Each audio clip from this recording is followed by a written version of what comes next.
he told me that RuPaul thought I was gonna be too busy. I was like, RuPaul thinks I'm busy.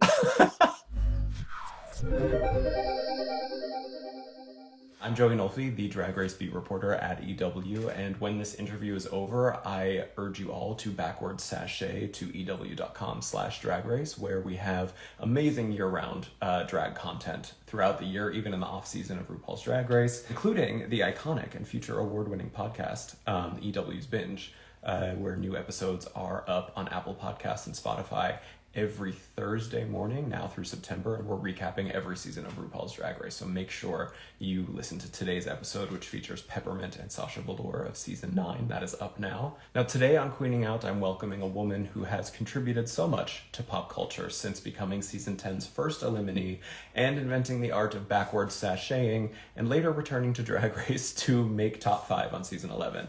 Earlier this year, she hit the jackpot in Sin City as one of the headliners on Drag Race Live, RuPaul's Drag Race's official Vegas residency show. And now she's starring in the VH1 docuseries RuPaul's Drag Race Vegas Revue, which follows her and her Drag Race sisters as they prepare to lead the show every Friday at 8 p.m. on VH1. So please join me in welcoming the iconic Vanessa Vanjie Mateo. And you look great. Thank you. How are you? I am doing wonderful now that I am speaking with you. It is always such a pleasure to talk with you, and I cannot thank you enough for being with us today. Now, are you currently broadcasting live from the apartment that Silky lives upstairs in? No. So, I moved. Oh. Yeah. But she used to live upstairs from me, and that was before the Vegas show. Then I did the Vegas. I was living in Vegas for, they put us in the apartments and stuff over there. And then after quarantine, I was like, I want to move because my space, as you see in the footage, all my drag is in the living room. I couldn't even bring trays because they saw, 9 times out of 10, they knew who I was anyway. But bitch, you don't want to look at Vanessa shit while, then having to look at the RuPaul trophy. When you have trade, yeah. So I moved, now I live in Burbank area. Okay, all right. So we can't just knock on the ceiling and have Silky come down or anything. No, not no more. But she lives, lives close though. Okay. I cracked up so bad. I loved when you guys did that Miss Cleo tarot reading with the Drag Race cards. That was so funny. I wanted you to read my fortune so bad. Do you have them? The Uno cards? Yeah. They were Uno cards. No, I don't have them. But yeah, that was the good part about she was living above me is because bitch, we spent quarantine drinking and having fun and tarot reading. We had tapped into talents that we didn't know we had. Wrapping your hair. What was it? You were wrapping your hair. I loved your nice headdress. Down. We came with the full on. I was like, we're gonna have to do it all the way. Yes, it was very enjoyable watching you guys do that. Let's get into Vegas Revue. It's always a joy to see you back in the Drag Race family. I love everything that you do with them. The fact that you're a headliner in this Vegas residency show, though, outside of this show, that's incredible. So can you give us an idea of how long you guys worked to actually rehearse and bring this show to the point that we see on Vegas Revue?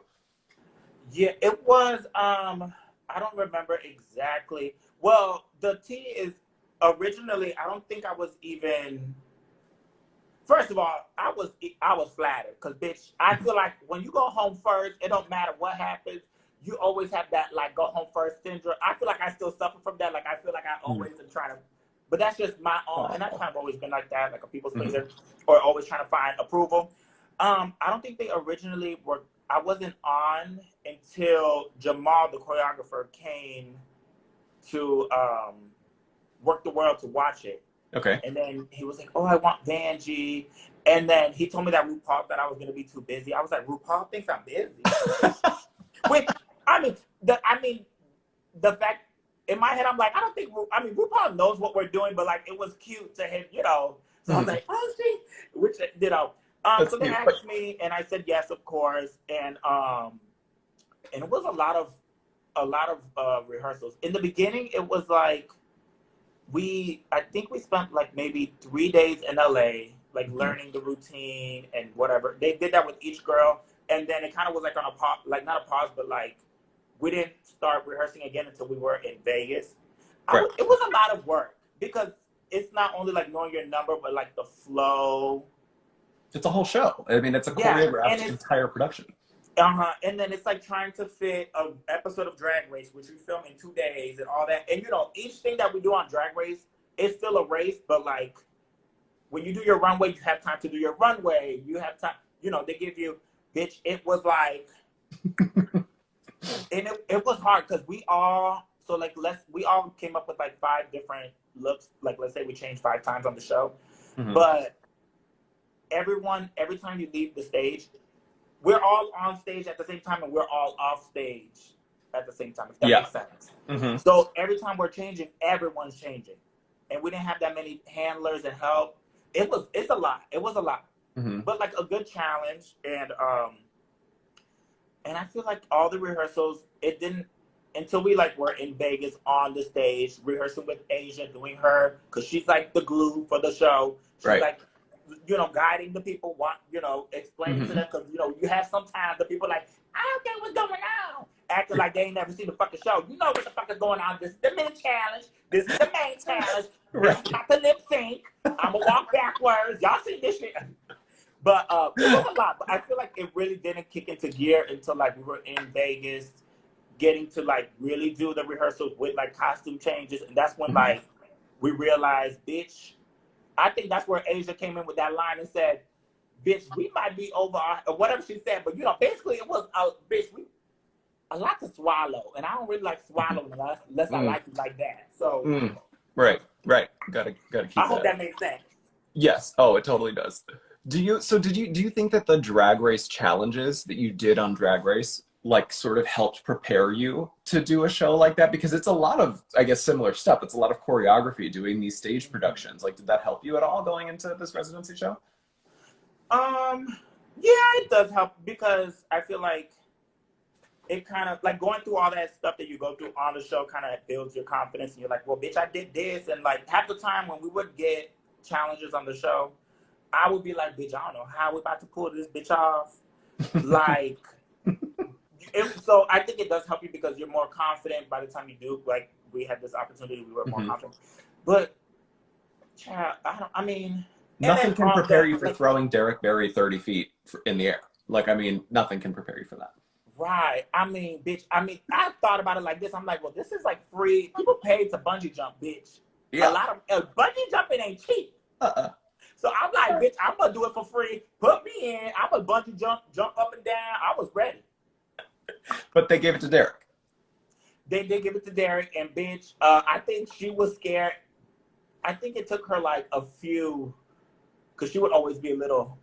But then by the time we got to do the show, she was like, I like it now. Especially after she would get a little buzz drinking with me. It's the drunk Derek falling from the sky. I love that image. Oh, it's everything.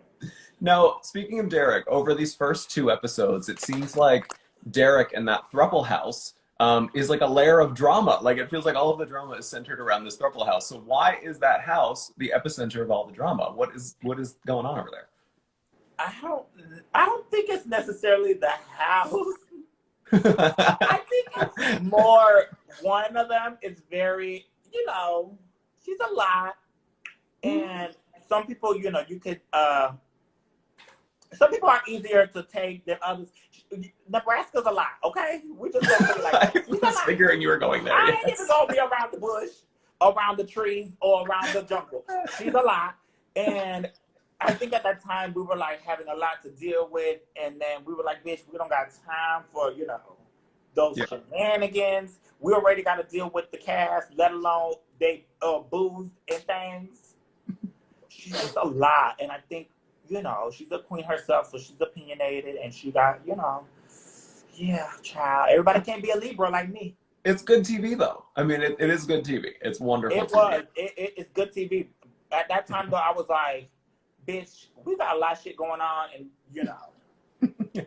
Well, do you ever, I guess, throughout the season, are you involved in any of this drama, or will we have to just wait and see?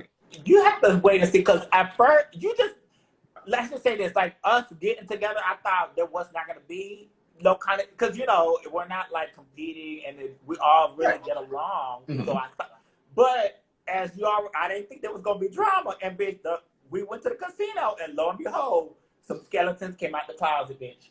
I cannot wait to see how that plays out. Were you ever, because I mean, you begin this, I think that you're first introduced on this show as saying that you're potentially looking for love. So were you ever tempted to make the thruple house a quadruple house? I think I'm, not that I was looking for,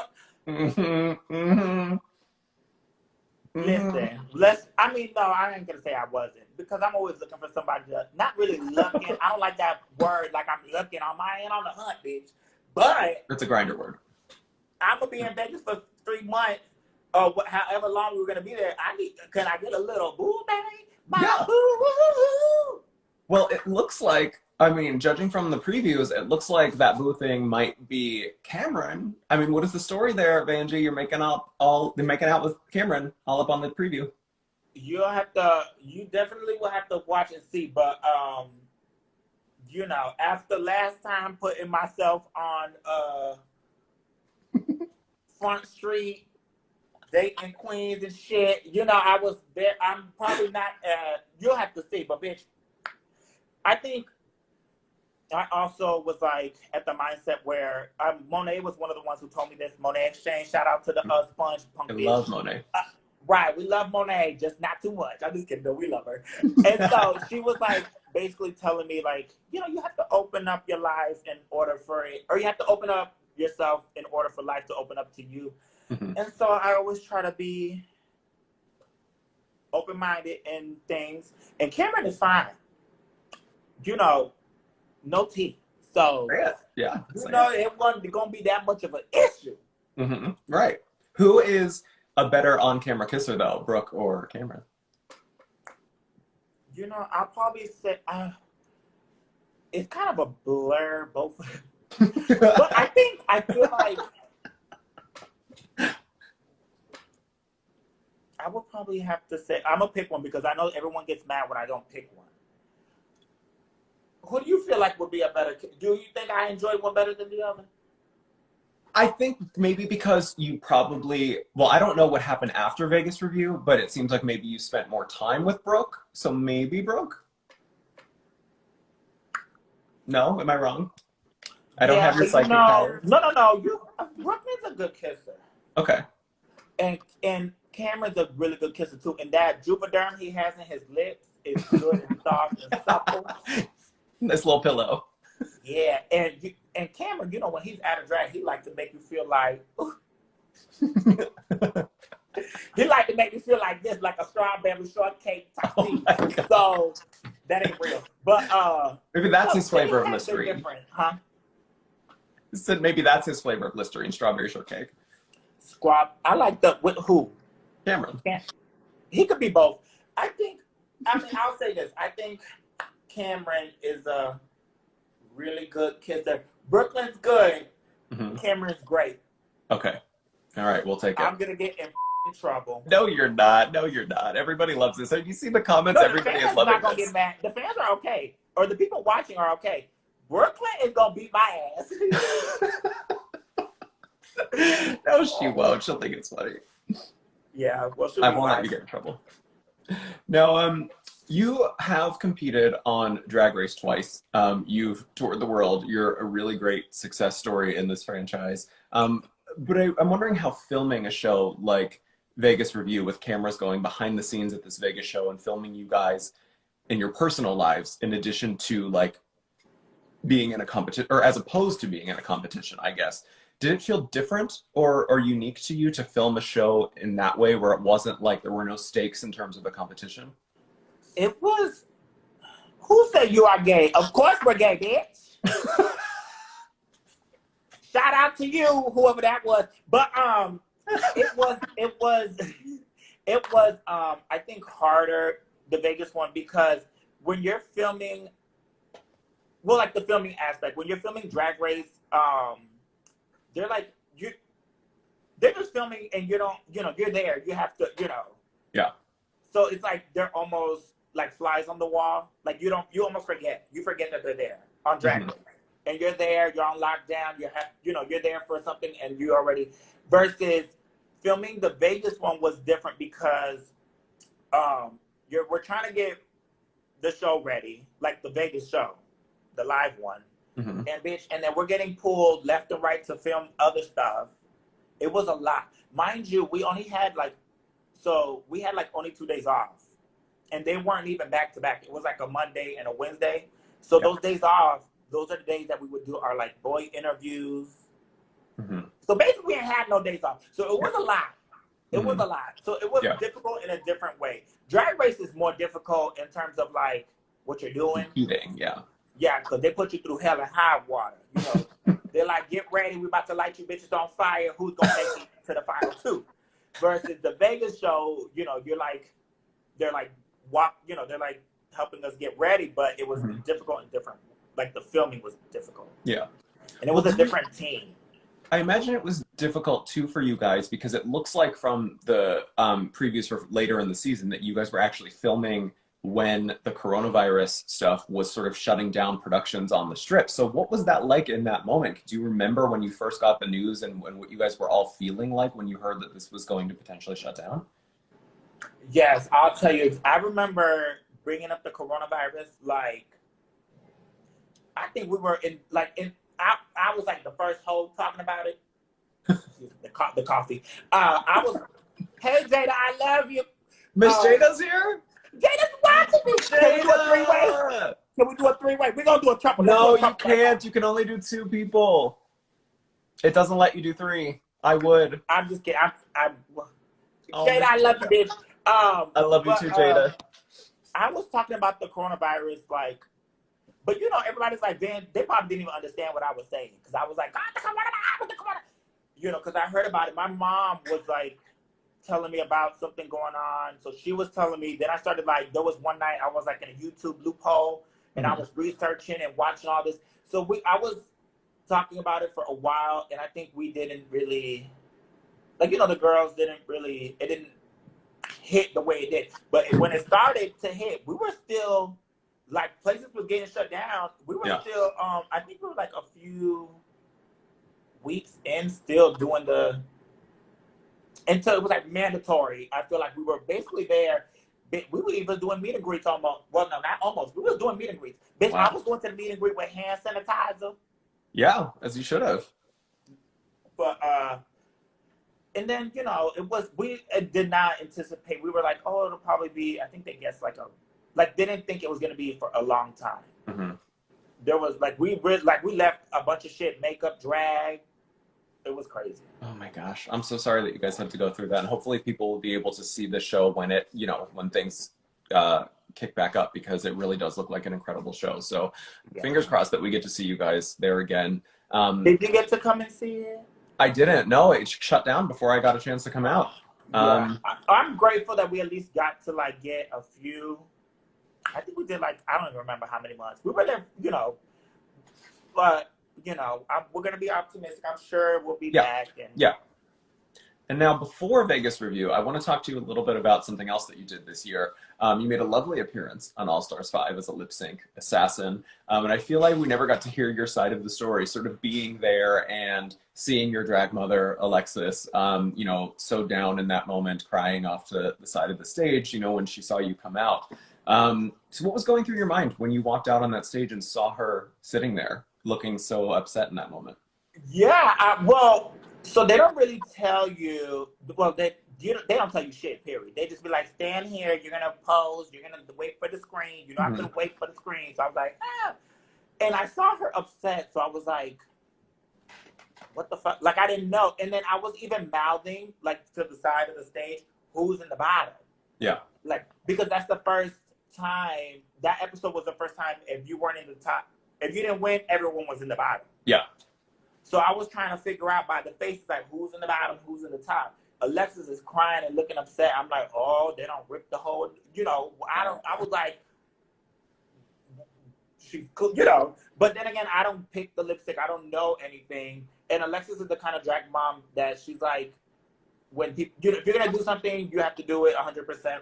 And she would know, Alexis is not petty. She would have been like, she knows I have to lip sync and do my job. Right. But I mouthed to them, who's in the bottom? And they were like, all of them. They were like, Yeah, so they kind of clued you in. I was like, ooh. but I still don't know. That's so intense. Yeah. And then Alexis told me, she's like, I just thought I was about to, you know, because that whole drama happened. Yeah. That was like the same episode. Bitch, it was just like the odds of me coming on the day that that episode. Baby. And that couldn't be me. Let somebody lie on me like that. I don't think I would be handling it with so much grace. Mm-hmm. They saved the big spectacle for you, though. They made sure you were there for the biggest spectacle of the season. Right. I'm like, well, damn. I felt bad. Yeah. Were you intimidated lip syncing against Shay? What does that feel like? Because I feel like she's such a great lip sync performer. Bitch. I was like, I wasn't intimidated. I was more so like, kind of like honored.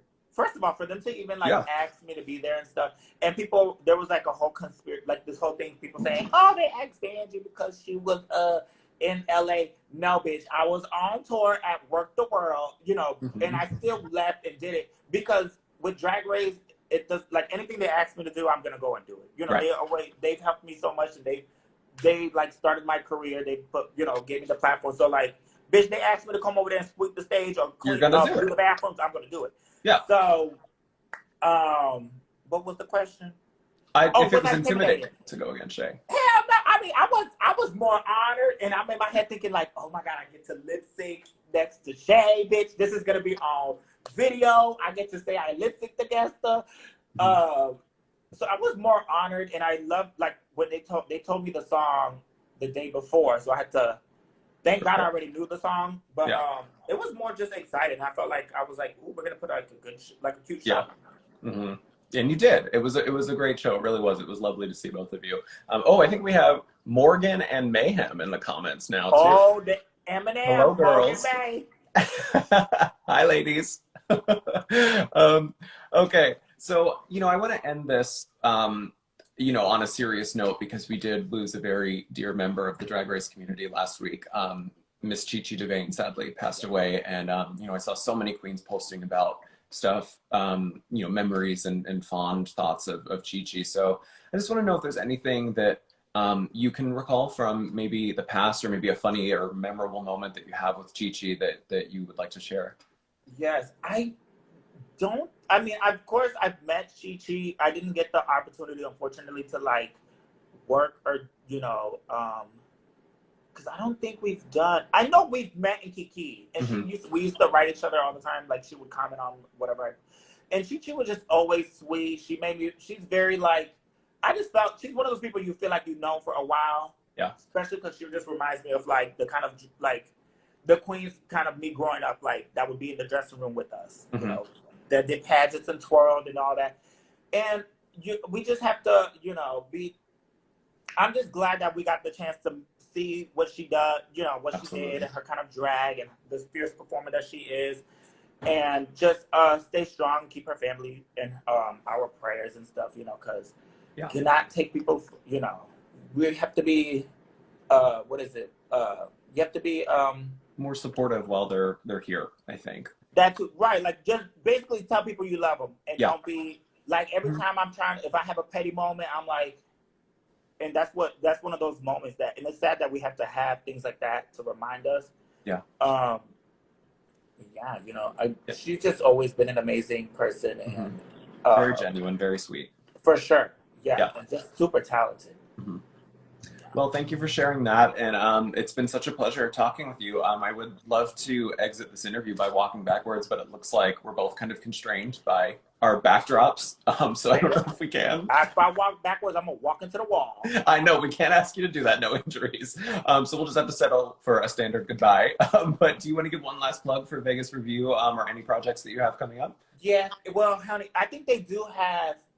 Check the website. I'm sure they got some kind of, but they keep pushing it back for the Vegas Revue. And then we are doing more of the drive-in. I think we're going to do like a Halloween one, which is going to be cool. Are you in New York or are you in LA? I am technically based in New York, but right now, because of the virus, I'm actually in Pittsburgh. I escaped. You're where? Pittsburgh. Come on, Pittsburgh Steelers.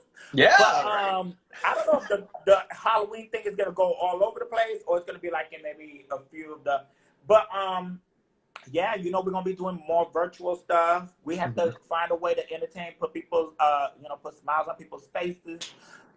Continue watching the show. Let me know what y'all think of the Vegas, the one on the TV, because, bitch, we watched it when we were at the drive-in, and I could barely hear any of the commentary because everybody was yelling and bitching and, so I'm going to have to rewatch it, but, yeah. Stay on social media and follow us, and, I'll keep y'all posted on anything I do. Wonderful. It's always so great to talk to you. Thank you so much for being here. And thank you to everybody for joining us for another episode of Queening Out. Thank you especially again to Vanessa Vanjie Mateo for being here. A reminder to tune in to RuPaul's Drag Race Vegas Revue every Friday at 8 o'clock on VH1. And please check out the newest episode of EW's Binge podcast, which recaps season 9 of RuPaul's Drag Race with Peppermint and Sasha Velour, which is out today. Yes, Peppermint. Yes. So join me next Thursday at 2 o'clock p.m. Eastern on Entertainment Weekly's Instagram Live right here for another interview just like this. And we will be welcoming Willem next week at the same time. So, Willem! Yes. Thank you so much, Vanjie. It was so lovely talking to you. Fun fact, Willem, when I went to season 11, she let me borrow some Louboutins. But I never used them because I never used it because I was like, I thought the girls would be thinking like, did you give them back? I don't know. Huh? Did you give them back? I didn't give them back. Oh, okay. I know. I gave them back. I didn't steal the wings neither from Ariel. Thank you so much. Thank you for having me. I appreciate Thank you, Vanjie. It's always lovely to talk to you. Thank you so much and have a good day. Thank you. Bye-bye. See you around. Bye.